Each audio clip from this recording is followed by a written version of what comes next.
A Montanha Mágica, capítulo 4, ainda estou na parte intitulada IP. Na minha edição está na página 143. O parágrafo começa: bem ou mal justificados. Mais ou menos no meio dessa parte chamada IP. Bem ou mal justificados, e em todo caso impróprios para qualquer denominação ou expressão verbal, esses sentimentos eram de tanta força vital que Hans Castorp, já fazia um ano, pouco mais ou menos, por ser impossível fixar a data do começo, alimentava-os em silêncio, o que revela pelo menos a fidelidade e a constância do seu caráter, levando-se em conta o lapso enorme de tempo que nessa idade representa um ano. Bom, então, como o Hans Castorp ficou aí, vamos colocar assim, fixado por esse garoto por tanto tempo assim? Então, a gente está falando de uma característica do seu caráter, né? Visto que quando você é adolescente, a gente sabe disso, é fato que se você namora, por exemplo, com uma pessoa durante 2 meses, já é um período considerável de tempo. Infelizmente, e essa é a parte que eu quero focar, infelizmente as designações de qualidades de caráter contêm, via de regra, um julgamento moral, quer no sentido de um elogio, quer de uma censura, se bem que todas elas tenham 2 aspectos. Então, novamente, talvez pareça a você um pouco contraditório o que está acontecendo aqui, né? Infelizmente, as designações de qualidades do caráter contêm, via de regra, um julgamento moral, quer no sentido de um elogio, quer no sentido de uma censura.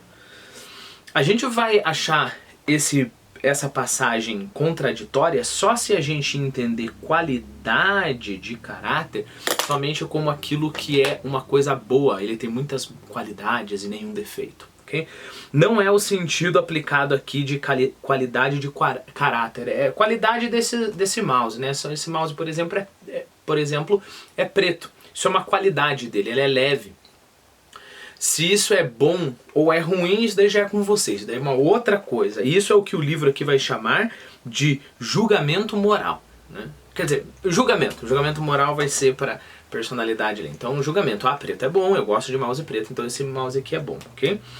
Então, na verdade, o que o narrador está tentando dizer aqui é que, por mais que a via de regra nós olhemos as qualidades das pessoas, vamos colocar características para a gente tentar não se confundir aqui, por mais que a gente olhe as características das pessoas sempre como um viés, já dizendo que isso é bom ou isso é ruim, isso é louvável ou isso é reprovável, haveria um modo de a gente enxergar antes de chegar a esse julgamento, né? Ou talvez depois desse julgamento. Por que eu quero dizer antes ou talvez depois? Talvez esse julgamento seja uma coisa que aconteça no momento em que a gente olha determinada característica e a gente vê aquela pessoa como reprovável, por exemplo. Por mais que você use outras palavras, a pessoa é chata, a pessoa é mané, sei lá, a pessoa é um burro, sei lá, por mais que você use qualquer, mas primeiro você tem essa impressão, essa pessoa é reprovável. E aí depois você vai analisar um pouco mais essa característica da pessoa. Então, acima da característica, né, de uma como que é a palavra aqui, do julgamento que a gente dá, existe, desculpa, eu falei característica, acima do julgamento que a gente dá, existe essa característica, essa qualidade que simplesmente expressa algo da pessoa, né, sem dizer se isso é bom ou se isso é ruim. Bom, vamos continuar e aí vamos tentar voltar para esse raciocínio. Quando examinamos sem emitir nenhuma opinião acerca do seu valor, a tal fidelidade de Hans Castorp, da qual ele mesmo absolutamente não se gabava, consistia ela em certa morosidade, lentidão e persistência do seu espírito, em uma mentalidade fundamentalmente conservadora. Deixa eu tentar parar aqui, vamos voltar. E, repare, é de propósito que para descrever uma qualidade consistia, o valor de tal fidelidade, ele coloca entre parênteses, entre aspas, porque ele ainda está tentando definir o que é essa fidelidade. É uma qualidade e ela é abstrata. Abstrata, talvez uma palavra melhor, ela é complexa, né? Então não é tão fácil assim dizer que é uma qualidade boa ou uma qualidade ruim, né? Então ele ainda está buscando, tentando descobrir o que é essa qualidade e chegando ao ponto de mostrar essas duas faces de uma qualidade, de uma característica, se você preferir. Não é por acidente que ele usa adjetivos que a gente consideraria adjetivos de reproche, né? E depois adjetivos de aprovação. Olha, perceba: morosidade, lentidão e persistência do espírito. Tudo isso é uma mesma qualidade. Você ser lento e você ser persistente são duas faces de uma mesma qualidade abstrata. Consistia ela em certa morosidade, lentidão e persistência do seu espírito, em uma mentalidade fundamentalmente conservadora, que lhe afigurava as situações e circunstâncias da vida tanto mais digna de estabilidade e de simpatia, quanto maior fosse sua duração. Então ele gostava ele tinha esse espírito conservador. Outro parênteses aqui, que eu não sei se o autor vai focar tanto nisso, mas é importante a gente pensar para não entender errado o que ele está dizendo. Perceba, dizer, por exemplo, que uma qualidade ela pode ser ao mesmo tempo, os termos usados lá, lentidão e persistência de espírito, não é dizer que lentidão e persistência de espírito são a mesma coisa. Percebe que uma pessoa lenta, sob um outro ponto de vista, é uma pessoa persistente? Uma pessoa teimosa, sob um outro ponto de vista, é uma pessoa que não desiste? Perceberam? Perceberam que são duas faces? Eu trouxe mais alguns pares aqui. Por exemplo, uma pessoa que é desprendida, né? Então a pessoa perdeu uma casa, perdeu o carro dela, então mas logo depois ela está bem, então ela tem uma qualidade boa, que ela é desprendida. Percebeu que essa mesma qualidade, por uma outra perspectiva, a gente pode chamar de inconsistência ou inconstância, né?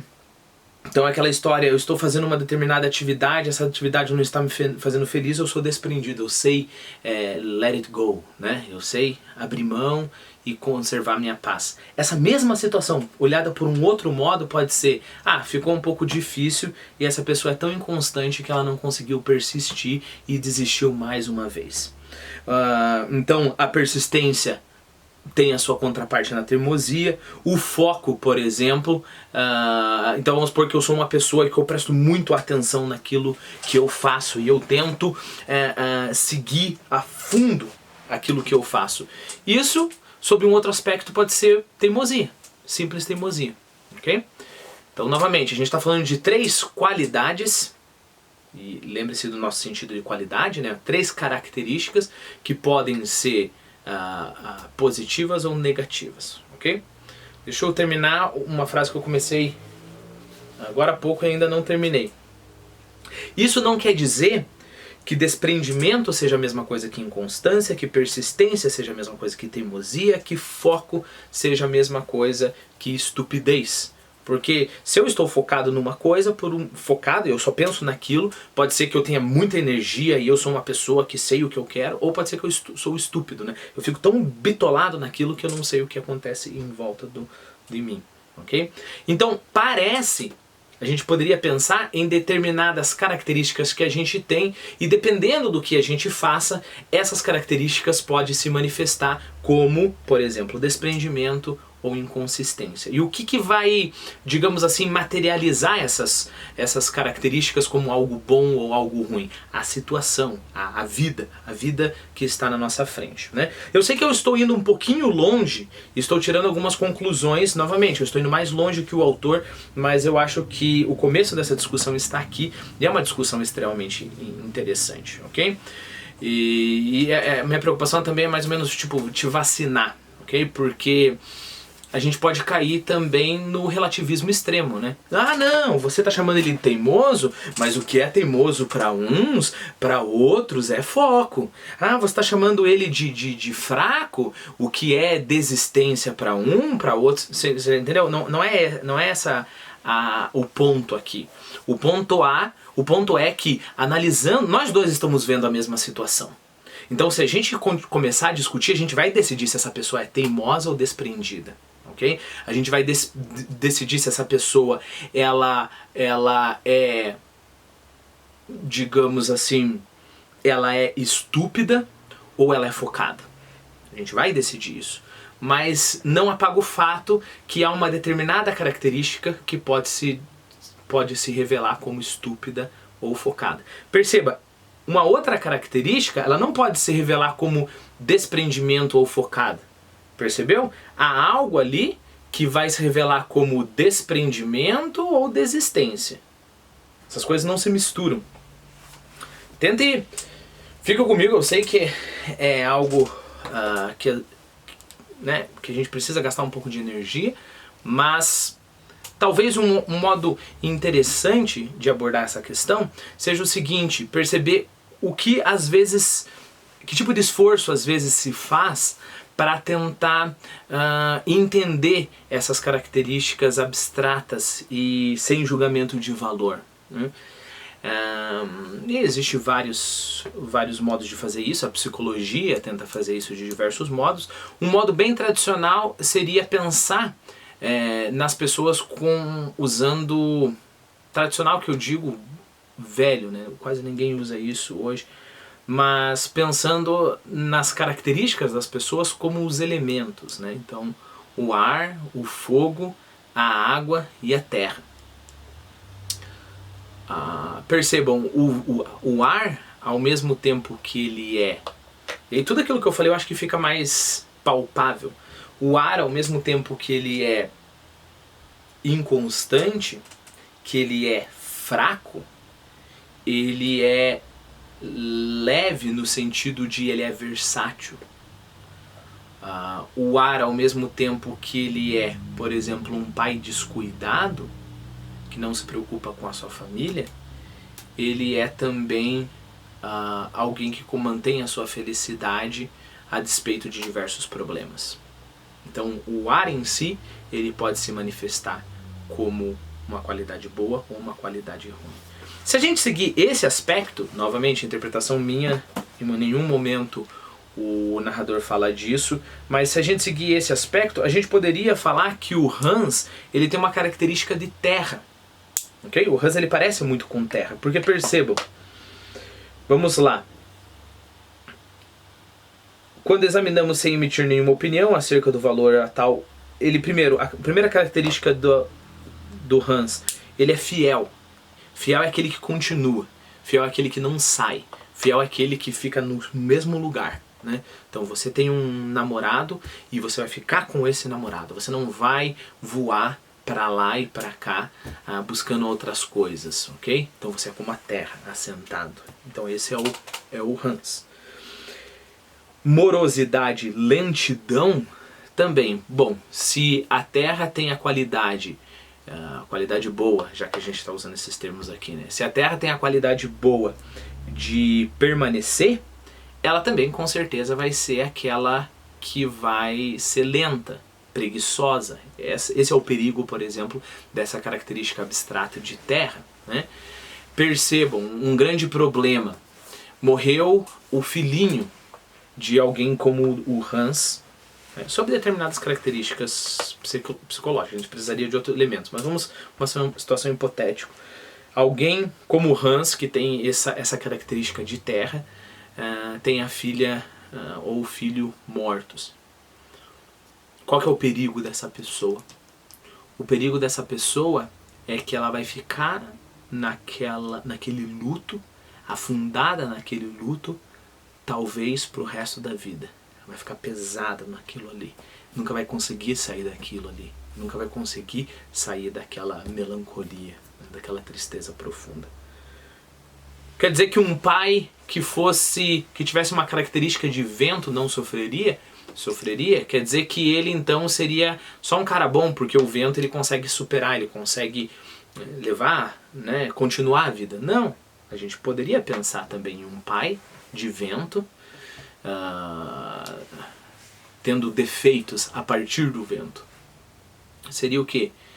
Ele tentaria se distrair de um lugar para o outro. Então, primeiro ele morreu a filhinha dele. Primeiro, separaria da sua mulher, largaria o emprego, viajaria aqui, participaria de várias festas, conseguiria uma mulher aqui, outra mulher ali, e outra relação lá, e voaria para lá, e voltaria, e tentaria fazer um outro projeto, e pensaria que ia mudar o mundo, e depois de uma semana já trocaria de projeto, e já usaria drogas aqui, entendeu? Então, novamente, se a gente está usando essas características abstratas de terra e vento ou ar, tanto um quanto o outro pode se resolver em vilania.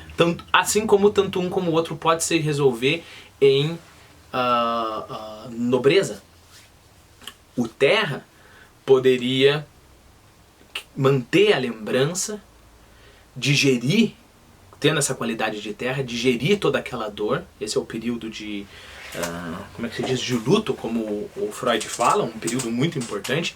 Então a terra digeriria aquela dor, ficaria naquele sofrimento durante muito tempo, incorporaria aquele sofrimento e usaria, por exemplo, para dar valor aos outros filhos, ou dar valor à vida, ou dar valor a todas as crianças, etc, etc. Assim como o vento, ele conseguiria continuar com a vida dele, levando consigo para todo lugar que ele fosse a lembrança dessa filha ou desse filho que ele perdeu. E ele conseguiria, por exemplo, fazendo as suas atividades, levar essa lembrança. E a lembrança em si, a filha morta, se tornaria em algo também leve, etéreo. Bom, então vamos voltar depois de a gente ter voado tanto. A propósito, eu me considero, se fosse para descrever um dos elementos mais peculiares a mim, seria ar. Eu sou muito parecido com o vento nesse sentido, com as suas qualidades e com os seus defeitos. Perceba que às vezes eu não estou pensando na teoria no sentido de essa teoria eu vou ter que comprovar que essa teoria é certa ou errada, achar os buracos nessa teoria. Não, talvez essa não seja o ponto. O ponto é que você pensando sobre essas coisas, você talvez tentando se identificar com terra, com água, com vento, com ar, com água, terra, fogo, vento e água, você descobriu muitas coisas em relação a você, né? Porque você vai ter um ponto de comparação.